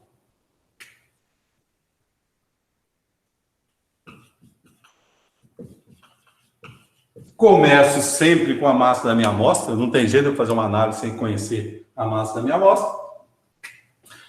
Coloco no meu cadinho, massa do cadinho vazio. Massa do cadinho vazio. Eu tenho cadinho com tampa também, tá? Então, dependendo do que você for trabalhar, você usa tampa ou não. Isso vale. Ok? Bom. Aqui vem um detalhe muito importante. Vamos supor... Isso eu aprendi na prática, tá, gente? Isso não é... Como diz, você aprende, mas tem coisa que é na prática. No meu mestrado, eu fui trabalhar com óleo de soja, análise de paraquat em óleo de soja. O que eu fiz, então, né, para determinar o teor de cinza do óleo? Eu pesei, na época eu acho que era 5 gramas de óleo, né, pus na balança o meu cadinho pesado, e medi pesei 5 gramas. Fui bem devagarzinho, gota a gota, até dar os 5 gramas. O que eu fiz? Peguei e coloquei na mufla. Acho que era 650 graus Celsius. O que acontece, gente, quando você aquece o óleo de soja na sua cozinha? Pega fogo. Ele espirra. Vira uma fumaceira, uma espirração. Eu sei que depois a nossa sala de estudo ficava do lado do laboratório. Daqui a pouco começou a sair uma fumaça do laboratório, mas uma fumaça do laboratório. Todo mundo saiu correndo desesperado. Foi o Luiz. Na época eu era estudante, tá, gente? Foi o Luiz que fez besteira. Como é que fez besteira? É que ninguém nunca tinha me falado isso. Falar do quê? Então, eu espero que você não faça a mesma besteira do Luiz. Existem amostras que não podem ser levadas diretamente à mufla, no caso do óleo de soja. O que você tem que fazer? Você tem que fazer o que nós chamamos de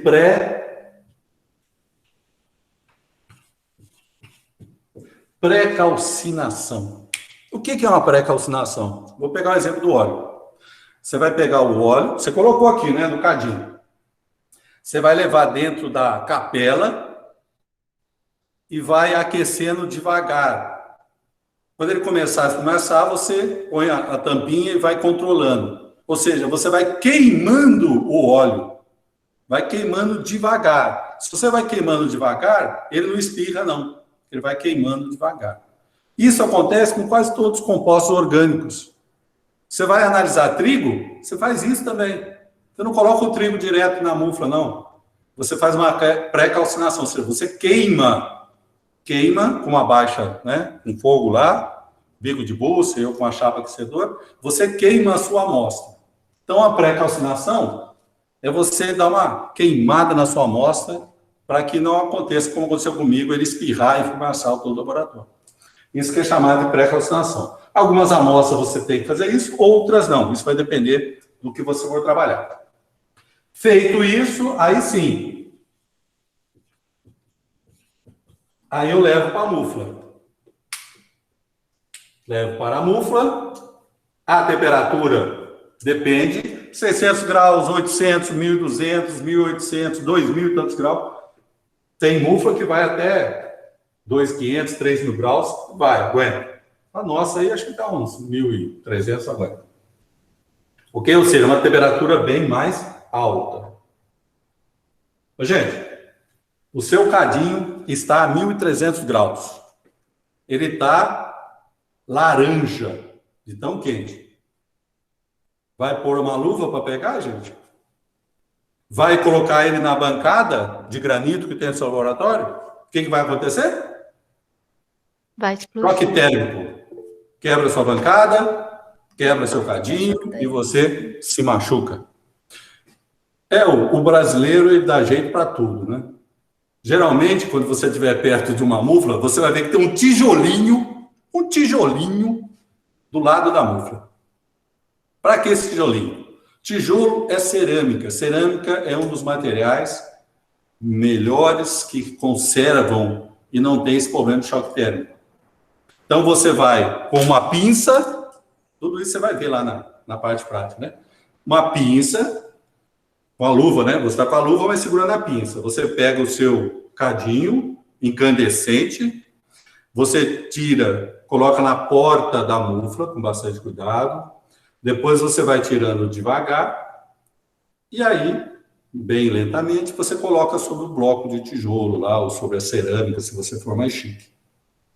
Depois que der entre aspas, uma pré-esfriada, aí você pega e coloca dentro do dessecador.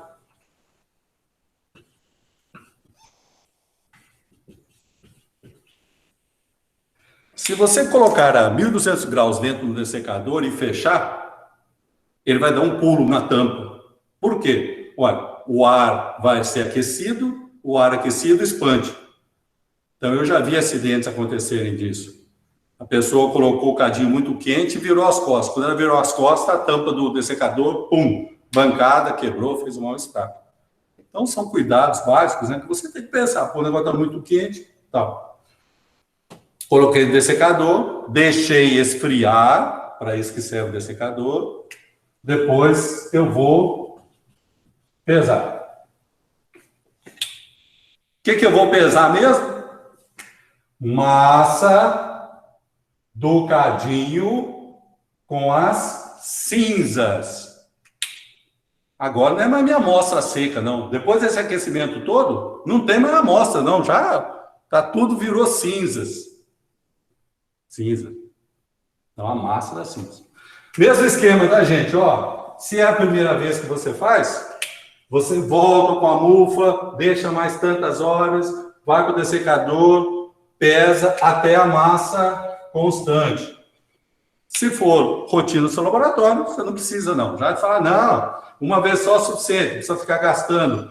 Mufla gasta muita energia por causa do aquecimento, né? 1.200 graus é muita energia, então não há necessidade. Massa do cadinho com a cinza. Como é que eu vou determinar a minha massa de cinzas? MC, cinzas. Concorda comigo que eu vou pegar a massa do cadinho com as cinzas menos a massa do cadinho vazio. Concorda? Ó, massa do cadinho com a cinza menos a massa dele vazio. O que eu tenho? A massa de cinzas. Concordam? Tranquilo? Agora aquela famosa continha, né? Ó. A massa da amostra é 100%, a massa das cinzas, X%. Ô, Luiz, repete de novo a explicação da fórmula última que tu deu aí, da massa do cadinho com cinzas. Isso, por favor. O MC é a massa das cinzas, só das cinzas. Como é que eu determino a massa das cinzas? Eu pego o cadinho com as cinzas e subtraio dele vazio. Então, eu tenho só a massa de cinzas. Ok? Ok. A massa de cinzas é o cadinho com as cinzas menos o cadinho vazio. E aí é só jogar aqui, né? Ó. A massa da amostra equivale a 100%, a massa de cinzas equivale a X%. Geralmente, gente, cinza é muito pouco, né? Então, esses teores de cinza são muito baixos. É lógico que há exceções, mas é muito baixo. É isso o nosso cálculo. O cálculo em si é muito simples. A parte que você tem que tomar mais cuidado é no dia a dia do seu laboratório. O tipo de amostra que você vai fazer, o tipo de cadinho que você vai escolher, o tempo de... a temperatura que você vai aquecer, o tempo de aquecimento, o manuseio de você tirar o cadinho, colocar no dessecador, abrir o dessecador com cuidado. Tudo isso nós vamos ver na parte experimental, né? Nós vamos fazer a calcinação, nós vamos calcinar uma amostra de trigo aqui, para você ver como é que é o procedimento, né? Para colocar na mufla, né? Você vai ver a mufla, para quem não conhece, né? Então, você vai trabalhar mais aí. E aí, gente? Dúvidas? Vou abrir meu chat. Professor, repete como que faz a pré-calcinação, por favor. A pré-calcinação, você vai colocar a sua amostra no cadinho e vai levar dentro de uma capela. A capela é aquele sistema de exaustão. Ali você vai queimando ela. Imagine que você tem um bico de bússola com a chama. Aí você pega com a pinça o seu cadinho, coloca em cima o cadinho. Quer ver? Eu ouvi um cadinho aqui, peraí.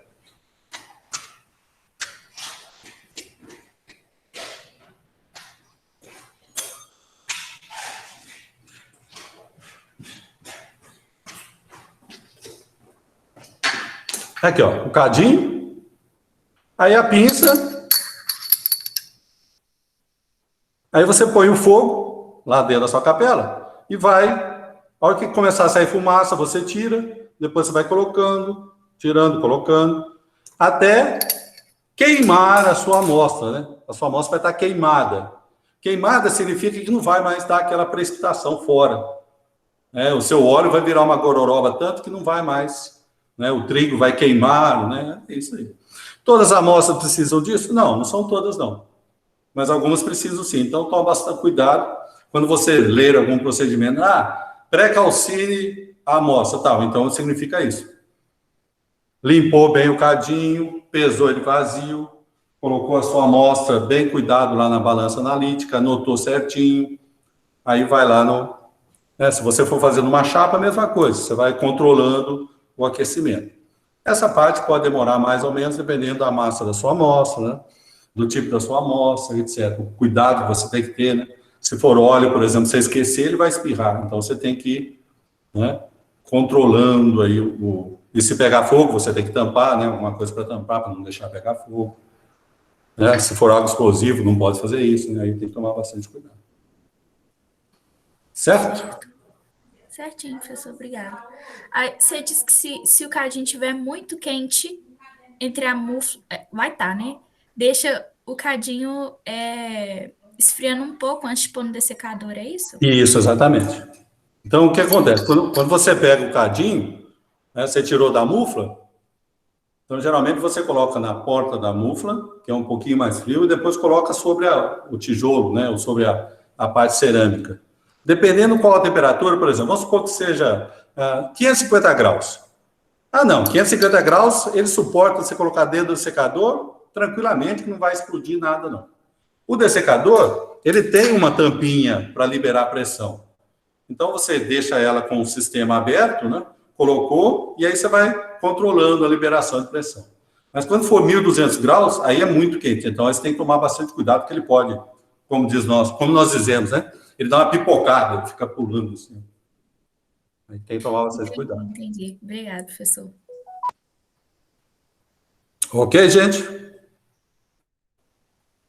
Bom, como vocês já sabem, de novo, né? Se eu der conta, eu tenho uma reunião amanhã, hoje à tarde, eu tenho uma reunião amanhã, uma reunião sexta-feira.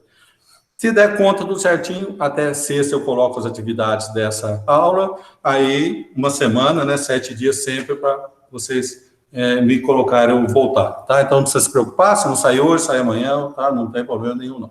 Tá? Dá tempo de fazer as coisas, tá bom? Então nós vamos parando por aqui. Ô, Luiz. Oi. Eu queria muito que tu fizesse um cálculo para a gente ver na prática. Parece ser uma coisa muito simples, mas se tu puder fazer eu ficaria grata. Desse, de umidade ou de cinzas? Ou dos dois? Se puder fazer dos dois. Não, imagine o seguinte, olha aqui, ó. Você pesou aqui 5.000 gramas da sua amostra. Tá? O seu cadinho vazio, por exemplo, sei lá, 20 gramas, 101 gramas. Ok? Então, ó, cadinho vazio, massa da amostra. Cadinho com cinzas. Esse resultado aqui. Vamos colocar aqui, ó, 20...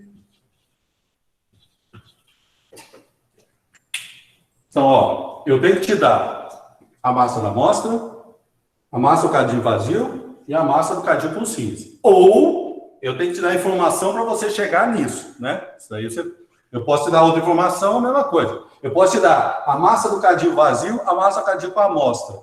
Você subtrair um do outro, você tem essa massa aqui. Aí é só jogar, olha aqui, ó. O que é a massa do cadinho com cinzas? Esse valor aqui. Menos a massa do cadinho vazio. Então, eu tenho a massa de cinzas. Então, nesse caso aqui, vai dar quanto? Subtrai para mim, faz favor. 20, 230. 0,051. Não, 509. 509. 509.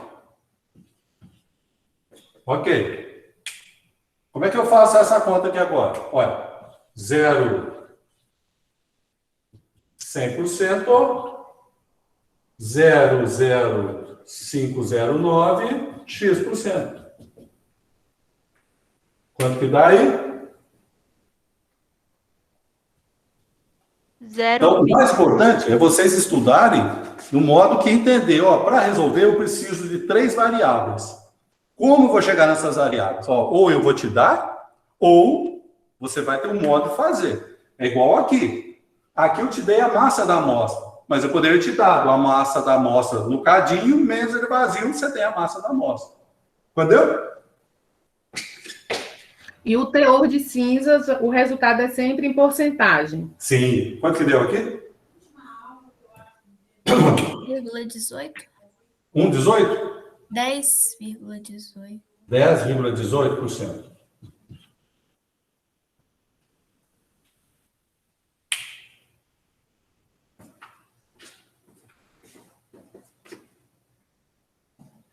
A mesma coisa da umidade, tá? Não é. Depois que você entende, não, então amassa o cadinho vazio, amassa do pesa-filtro, o que eu faço com essas variáveis, aí o restante é só fazer a continha mesmo. Tá bom. Obrigada, Luiz. Opa. Ok, gente? Mais alguma? Sim, vou colocar assim, né? Hoje, ver se eu consigo agora, ou senão à tarde eu já coloco, já vou arrumar o arquivo lá, tá? Professor. Oi. O senhor havia comentado no início da aula sobre a correção do primeiro exercício. Daí eu queria saber, porque eu não entendi, se já foi corrigido ou se ainda será corrigido. Não, eu corrigi já, mas eu não te enviei. Então eu vou te enviar, e aí você tem um certo tempo, né, para corrigir e me devolver. Aí a nota é a nota que eu vou te enviar, mais a nota que você pode tirar depois e dividir por 2, ou seja, a média, né? Eu já corrigi, mas eu não mandei para vocês porque eu preciso conferir a presença no sistema com a presença no portal, para ver se tem alguém ainda que está no portal e não está lá, ou vice-versa, né? Ô, Luiz, e essa primeira correção que você fez da turma toda, você achou o quê? Que foi bom? Foi melhor do que esperava? Podia ter sido melhor? Não, teve algumas pessoas que foram meio displicentes, tá? Porque, né, eu acho que hoje em dia vocês têm a internet nas mãos, né? Aí, mas esses meninos são antenados. Antenados em quê, né? Em WhatsApp e Instagram, né? Porque não consegue pesquisar um composto químico no Google, né? Acho que vocês estão, utilizando muito pouco a ferramenta que vocês têm. É pouco provável que você encontre o mesmo exercício que eu dou para você. Mais parecidos, né? Só tomando cuidado, lógico, né, com a fonte, né? Para ver se está dentro, né, do que nós esperamos, tá? Mas acho que tem muita coisa que vocês podem utilizar, né? E vocês, infelizmente, né, não utilizam. Por exemplo, a diluição, né? Você não pode entrar no segundo, terceiro período da universidade e não saber o que é uma diluição, né? E tem muita coisa no YouTube mostrando, né? Então, acho que vocês precisam só gastar um certo tempo, né? Não é morrer de estudar, né? Porque isso não existe. Mas, sabe, vocês têm todo um material para estudar. Tem que aproveitar mais isso, né? Mas coisas, né? Com o tempo vocês vão pegando melhor, né? Professor, se por acaso aconteceu de você, vamos supor, acertar todas as questões, aí a nota é só daquele, não precisa reenviar ele, claro. Eu acho. Isso. Não, né? Certo. Não precisa, não. Agora, vocês vão ver que eu sou enjoado, né? No primeiro material que está disponibilizado no portal, está falando sobre unidade, sobre casos decimais. Então, se você não colocou, isso foi, né, diminuição de pontos, entendeu? Que não é possível, né? Eu coloco um material e você coloca para mim um material sem, né? Falei, lá está escrito para usar a tabela periódica do sistema. Se você não usou a tabela periódica do sistema, você perdeu o ponto. Né? Porque são coisas básicas, né? Coisa de ler, estava escrito lá, e nem teve, né? Como é que fala? Não deu importância, né? Mas está certo. Não está certo porque foi deixado bem claro que a correção seria baseada nas unidades corretas, né? Nos valores da tabela periódica indicado no sistema, no portal, entendeu? Então, não é questão de estar certo ou estar errado, é questão de Você utilizar o que é dado para você. Né? Porque é química analítica. A química analítica, você não pode usar a massa molecular do oxigênio 16, por exemplo. É química analítica, não é química geral, não. Química analítica, química de análise. Então, uma casa decimal, ela é importante, sim. Né? E você colocar 20 casas decimais não significa nada, porque aí você não entendeu para que servem as casas decimais. Não é matemática, né? É química. Química tem que ter entendimento. Quando você coloca um número menos o outro, para mim não significa nada. Quimicamente, a massa de alguma coisa é igual a isso menos isso. Um valor menos o outro, para mim, não significa nada.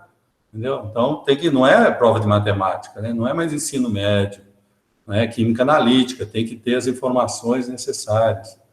Senão, eu simplesmente daria um espacinho para você colocar sua resposta, né? Não, eu preciso que você entenda todo o raciocínio. Vai ter situações que você vai me dar sua resposta? Vai ter, mas a maioria das situações não. Então, eu estou corrigindo, estou devolvendo para você, para que você, no próximo, né, por exemplo, não erre essas coisas que você está errando agora. Tá bom? Bom, gente, vamos fechar o boteco aqui, que eu vou receber minha geladeira nova. Um abraço a todos, um abraço aos familiares, se cuidem, tá? Bastante cuidado com a Covid. E aí nós vamos conversando aí durante a semana. Um abraço a todos. Obrigado.